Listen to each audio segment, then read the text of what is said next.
এবার খোদ নেত্রীকে আলটিমেটাম দিলেন কল্যাণ বন্দ্যোপাধ্যায়। যারা চলে গেছে তাদের দলে ফেরালে আপনার সঙ্গে থাকবো না। মমতা বন্দ্যোপাধ্যায়কে বলে দিয়েছি, ওদের যদি ফেরানো হয় তাহলে আমি আর থাকবো না। কি বললেন মমতা বন্দ্যোপাধ্যায়কে হুঁশিয়ারি দিয়ে কল্যাণ বন্দ্যোপাধ্যায়, দেখব। যে যেখানে গেছে যাক, এখন আমি আর কাউকে দোষ দিই না।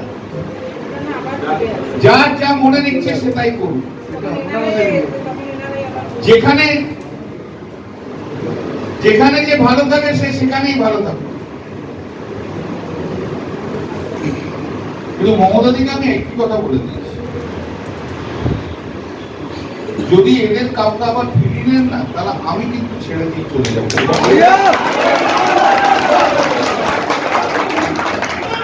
আমি থাকবো না।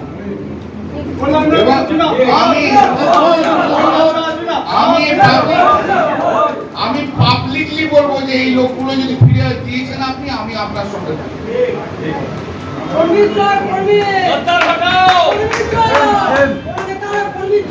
অত্যন্ত আবেগের কথা বলেছেন, একটা আবেগের কথা বলেছেন যে সময়টায় দলের যারা দল থেকে নির্বাচিত তারা কর্মীদের পাশে থাকার কথা, দলের তারা যদি এখন অন্যের হাতে পুতুল হয়ে নাচতে যায়, তো সেখানে কল্যাণ বন্দ্যোপাধ্যায় বাকি সব নেতৃত্ব আমাদের কর্মীরা সকলেরই একটা সেন্টিমেন্ট, যারা কয়েকজন যাচ্ছেন বাঁচতে যাচ্ছেন, কয়েকজন গদ্দারি করছেন, আর কিছু লোকের প্রেসারে ফেলে নানা রকম কায়দা কানুন করে নিয়ে যাওয়া হচ্ছে।